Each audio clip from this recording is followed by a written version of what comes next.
Hello and welcome to the MMA Bros Championship Predictions 2023. As you can tell by the title and what I've just introduced it as, this is our predictions for 2023. Dom is going to go first. Then Charlie will be following suit. Saving the best till last. We'll see. We'll see next year. We may do a reaction to this if we're still going. Yeah. If we haven't killed ourselves, that is. Yeah, because, you never know. A lot can happen in a year. A lot can happen in a year. So, we won't waste any more of your time. Let's get into this. Strawweight Zhang Weili. I believe that Zhang Weili is going to be the champion throughout 2023. I'm guessing she's going to fight once in China around August time, where she's going to be fighting out of Andrade, Rose or Lemos. It probably should be Rose that she's fighting, however she's very unpredictable and seems to be in a bad mental state at the moment. The next logical contender would be Jessica Andrade. I'm thinking that maybe losing in the first round in China to Zhang Weili could be quite bad. Finally there's Lemos, who is the most likely candidate to be game for the fight and could be a nice can-crushing experience for Zhang in her own backyard. After this she's going to be booked for late this year, early next year probably, against one of the other two, women's flyweight, Val. I don't see anyone dethroning Val this year. I know a lot of people have Santos in a rematch to win, but I kind of feel that, not that she got lucky, but I feel Valentina's arrogance in the wrestling really played a part in that fight, with Val constantly going for that takedown even though she rarely ended up in the better position. She may fight a couple times this year, maybe against another flyweight can, I don't know. We could see a potential Nunes rematch, however I feel this would come at the very end of this year or early next year. Women's Bantamweight, Amanda Nunes. With the women's Bantamweight division, you've got two choices. Nunes retires or Nunes doesn't retire. She has nobody to challenge her. The most logical fight to make would probably be Aldana. I could see the UFC doing a third Pena fight though, since they've not got a lot of options. I'm going to make a very early prediction now and say Nunes will step back from the sport next year. And I think before she does that, the UFC would want to make a third Val fight. Women's featherweight, Nunes. Yeah, nothing's happening in this division, so let's move on. Flyweight, Davison Figueiredo. Flyweight's usually a tough call, however I'm going with Figgy. He indicated last year that he wanted to move up a weight class, and turned down the 4th Brandon Moreno fight last year because he posted a meme about him. Moreno, since the 3rd fight, has gone on to win the interim championship against Kai Kara-France, who has been doing very well recently. A lot of signs are pointing towards Figueiredo not being the champion by the end of the year, but with Moreno seemingly losing his coach due to a fight fixing scandal, I think Figueiredo will win the rematch. Then I think he's going to fight someone like Panjo in around September time, and I think that's going to be the flyweight division done for the year. Bantamweight, Henry Cejudo. This one could come to bite me in the arse. He's been inactive since 2020 when he retired and became a coach. Now he could be fighting Aljo as soon as March. Well, Aljo's pulled out of that now, so maybe against O'Malley, we don't know. Either way, assuming that fight is made later on down the road, I think he'll beat Aljo with relative ease. Then he will fight O'Malley, where once again he wins. I think Cejudo beats Aljo, and I think Aljo sees the threat in that as well, which is why he needs to have surgery now that it could be Henry Cejudo. But when it's O'Malley, Aljo's ready to go. Then I think the Sugar Show will fight for the title against Henry Cejudo. I don't think this goes well for O'Malley, however I see him putting up a better fight than Aljo. After the O'Malley fight, I feel he's going to end the year as the champion. Cejudo being the champion as well also prevents Figueiredo from moving up, assuming they're still close, since Figgy wouldn't want to fight a teammate. Featherweight, Volkanovski. If Volkanovski can beat Islam, I think he will most likely vacate the featherweight belt, since they are both weight classes that demand around 2 defences each year. Like shit, it felt like Oliveira's booked every month. I think Volkanovski will lose, and he will come back down to featherweight with a chip on his shoulder. He will take out the interim champion, which I'm going to say for argument's sake is Yair Rodriguez. Then he'll probably fight Arnold Allen late in the year and beating him also. Lightweight, Islam Makhachev. I've already expressed that I think Islam will beat Volkanovski. After that, it's kind of hard to predict the next contender. Knowing lightweight, there won't be any fights among the top 5 contenders for at least a good few months. So I'm going to be predicting Dustin Poirier will get the title shot around September time, and that will probably conclude the lightweight title picture for the year. Islam did express that he wanted to be a lot more active this year, so I wouldn't be surprised if he had 3 fights. Welterweight, Chimaev. If I was to guess which one I'll get wrong, I think it would be this one. Welterweight seems very unpredictable, with someone like Jorge Masvidal on a 3-fight losing streak, being seemingly the frontrunner for a title shot if Usman can't make the March date. I think Usman will make that date though, and get retired by Leon Edwards decisively. The main question is, who will be next for the winner? If Chimaev and his team are smart, they'll book a fight against any welterweight they can just to prove they can make the weight. He would be guaranteed a title shot if it was against a Colby or a Bilal, but I genuinely think he needs just one welterweight fight to get the shot.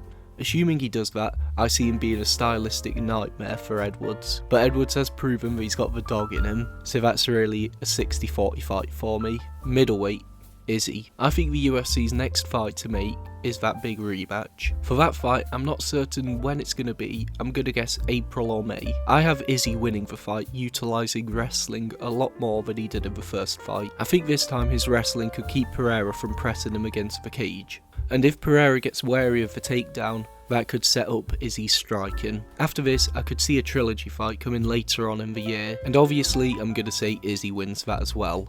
However, the more I think about it, a trilogy fight between those two would be highly unpredictable. Light heavyweight, Ankalaev. Ankalaev just had a rough time in his last fight, but I think people forget that he's quite new to the title picture. I believe he's going to learn from that Yarn fight, but I'm not certain if he'll run it back this year. I think it's inevitable that he gets a title shot this year, and whoever holds the belt, I think he's going to beat. Heavyweight, Curtis Blades. Heavyweight's an absolute nightmare to pick at the moment. You have the champion, Francis Ngannou, and you may as well flip a coin to see if he leaves the UFC or not. Equal odds. You have Jon Jones, a non-ranked fighter who hasn't fought since 2019, who is guaranteed the next title shot, and on top of that, Jon Jones is known for his unreliability to make a fight. Then you have Curtis Blades, who has been named Jon Jones' opponent for if Ngannou does step away. However, that is unofficial. I'm personally banking on that Ngannou will leave the UFC, or he will be stripped of the belt, pushing him out of the organisation. The reason I'm picking Blades to be the champion is because I feel he's gotten a lot better over time. His striking has improved, and he's seemingly added the death touch into his game. The example, the Aspinall fight. He's going to beat Jon Jones, and at the end of the year he's going to probably fight Pavlovich or Gane, and at this moment in time I believe he'll beat both of them. Well, actually, there's no men's strawweight. Women's strawweight, Zhang Weili. This should be a fairly safe bet, as should all the other women's divisions predictions, in my opinion. More on that later. As all other women in this division are simply not on Zhang's level. Rose Namajunas, despite her rather persistent claims, is not the best. She was the best, and then the Esparza fight happened, and we all know how that ended, with most of us asleep. Even if Rose does get a fight with Weili at some point this year, I can see Weili winning a fairly comfortable decision, or maybe even stopping Thug Rose, as she's just getting better all the time on the Triple C. Let's see, who else is there? Andrade might be an interesting fight. Lemos, as her name suggests, she's lame. But Marina Rodriguez. I can't see any of these being too difficult for Zhang Weili to deal with. I think she fights twice this year, Rose and Lemos, and picks up 2 dominant wins and cements herself as the true and honest strawweight queen. On a side note, what on earth is going on with Rose right now? Rose, you used to be my favourite woman on the planet, and now when I heard that she was having a grappling match with bloody Gillian Robertson, I was like, what are you doing? And then it happens and she gets submitted in under a minute. Oh god. Women's flyweight, Valentina Shevchenko. I've seen a lot of people picking Suarez, saying she has a decent chance of picking up the belt this year, but something doesn't sit right about this with me. Probably has something to do with her only beating her last opponent, Nina Ansarov of all people, who isn't worthy of the Nunes surname, simply because time ran out. She seemed exhausted, and I doubt the years off will have helped her much. Santos does have a decent chance if she beats Blanchfield. Blanchfield herself is more of a wild card, but I think Val gets it done. It seems like this division is, and I can't stress this enough, finally starting to shape up. It only took about 5 years. Women's bantamweight, Amanda Nunes. As my honourable colleague Dom mentioned, there are two options here.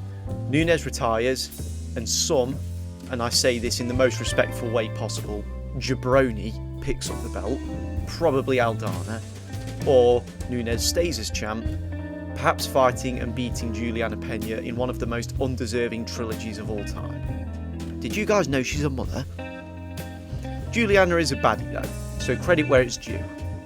Women's featherweight isn't a division, so I won't insult my time, or yours for that matter, by discussing it further. And here's where the fun begins. Flyweight, Figueiredo. This guy is awesome, as you would probably expect from a follower of the teachings of Triple C. I'm looking forward to the fourth fight with Moreno, but based on the last fight, I can see this being another close one, with Davison getting it done again.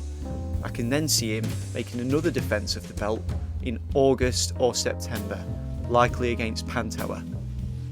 Bantamweight, Aljamain Sterling. This is a very frustrating division. In my opinion, the best in the weight class is surely Peter Yan, but due to the agonising way things have unfolded, he likely won't even get a title shot this year. Coming off 3 losses leaves him in a situation where he's going to have to pick up at least 2 wins to get a title shot. So unless he offers himself up as a late replacement, I don't see him getting a title shot. I do see Sterling fighting and beating Cejudo if Henry does decide to come back, because people continue to doubt Sterling. He's clearly got a superb set of skills, although he's not really had the chance to prove that yet as champion, through no fault of his own of course. Isn't that right, TJ Dillashaw? You snidey little steroid-taking... Anyway, where was I? Oh yes, I can see Sterling fighting again towards the end of the year against Chito Vera or Sean O'Malley.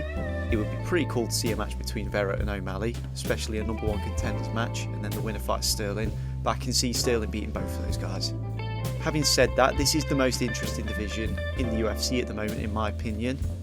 Aside from maybe lightweight, this division's got many top contenders. I haven't even mentioned the likes of Sandhagen, Song Yadong, Ricky Simone and Merb. If only Merb weren't such a title cock. Featherweight, Volkanovski. I've got to start this off by saying, I fucking love this guy. He's a top bloke, he told me to stand up for yourself, and he's even got a pretty sweet YouTube channel, which includes, but is not limited, to the hit series Cooking with Volk. Obviously none of this has anything to do with his fighting ability, so I will get back on topic. I doubt he'll return until July at the earliest, when he loses to Islam, which it pains me to say he likely will. I can see him successfully defending his belt against the likes of Arnold Allen, Rodriguez or Josh Emmett. He'll continue to be one of the best pound-for-pound fighters in the world. I think the only guys that give him much trouble are Topuria, who probably won't get a title shot this year because he's not quite earned it yet, or maybe Zabit, but as we know, Zabit ran away from the sport because he wants to make the world a better place. What a freak. Lightweight, Michael Chandler. Nah, just kidding. But I had you for a second there, didn't I? Islam Makhachev will remain as champ. This guy seems to be the real deal. Volk will be a tough fight, but Islam likely gets it done. I can see him fighting again after that, in September or October in Abu Dhabi, against Poirier or Dariush. Maybe even an Oliveira rematch. I do think the likes of Dariush, Chandler and Oliveira are his biggest threats. Du Bronx will always be the champion in my heart though. But Charles, why on earth did you have to go for that stupid flying knee with no setup? You're better than that. Welterweight, Khamzat Chimaev. If this guy can actually make the weight, then he surely picks up the belt. ideal situation for him is he fights Colby in March or April, imagine the build up to that one, and then he fights Edwards, or whoever holds the belt in the second half of the year. Nobody really has anything for him at welterweight, except for one man, Shavkat fucking Rakhmonov. Now that would be the fight of the century. Dana, make it happen, buddy. Middleweight. It is with great pleasure that I say this, Robert Whittaker, also known as Bobby Knuckles. The true and honest king of the middleweight division. I never used to rate this guy all that much, but since his first loss, and should be his only loss, to Adesanya, he's proven that he really is the man, and on top of that, he's just a bloody legend. I think that Pereira beats Israel again in the first half of 2023. Izzy makes a load of excuses again, which he did first time, but for some bizarre reason everyone seems to think that he took the loss really well. No idea quite how that happened. In fact, I might do a Charlie Rants about this in the near future, so keep an eye out for that one. Bobby Knuckles then beats Pereira by stoppage in November to reclaim his title, which most of us who didn't listen to Michael Bisping's totally unbiased commentary think he should have won last year. On a side note, Bisping, not everybody who criticises you is a hater. Some people just disagree with how you're calling things. Is that truly so hard to believe? Light heavyweight, Ankalaev. I couldn't quite believe what I was watching when I saw the Jan fight, and Ankalaev took until the end of the third round to actually get a successful takedown. Jan had him on skates, but unfortunately did not manage to leave him frozen like Elsa. Regardless, I was impressed with Ank's toughness, his gas tank in a 5-round fight in which he trained for 3, and his determination. I think he does even better in a rematch if the UFC does decide to go down that route, and then beats Glover or Hill for the belt. It feels quite weird to me to think that this guy only has one loss, and that was to Paul Craig of all people. And last, but certainly not least, heavyweight, Cyril Gane. After his first fight with Ngannou, I've made it my absolute duty to talk my brother's ear off at least once a month about how, on a damage-based scoring system, Gane should have won 3 rounds to 2, and I will stand by that fact until the day I die. I think he'd beat Ngannou in a rematch, and I also think the only guy in the entire division that would beat him is Curtis Blades, and that guy can be a bit of a doofus sometimes, as we've seen multiple times. Ngannou either leaves the UFC because people have gaslit him into thinking that he's somehow a draw despite his terrible pay-per-view numbers, and that he'd have a better career outside of the UFC, even although the UFC has pretty much all the heavyweight talent. Or Ngannou fights Jon Jones, beats him, probably by decapitation, well, hopefully by decapitation, and then loses to Gane towards the end of the year. That's what I hope happens at least. Gane is a pretty sweet dude after all. I think he's earned it for that alone. Hopefully this channel takes off so I can have him and Tai Tuivasa on the show, and then become best friends with both of them. Dom is not invited to this friendship group. Wow, you wouldn't invite me to the friendship group of you, Gane and Tuivasa. You're gonna boot me off this channel. Well, it's not booting you off the channel, you're just not cool enough to be part of the Three Amigos. It's the way I heard you say it. Personal. It's the way I heard you say it with such malice. There's no malice behind it, it's just a matter of fact. You are simply not invited, I'm afraid. I don't think they like you, if I'm totally honest. Oh, okay, they wouldn't like me. No, but they would like me. Well, anyway, thank you for watching the video. If you disagreed with any of the points, like how I wouldn't be invited to the friendship group, please let Charlie know. Yeah, and we're always we're all ears for constructive criticism. Constructive being the key word. Constructive definitely being the key word there, because Dom might cry if there's a nasty comment about it. I can't take it. I couldn't take it. Like the video if you liked it. Don't if you don't. Don't if you didn't. Don't if you didn't. And just dislike if you didn't.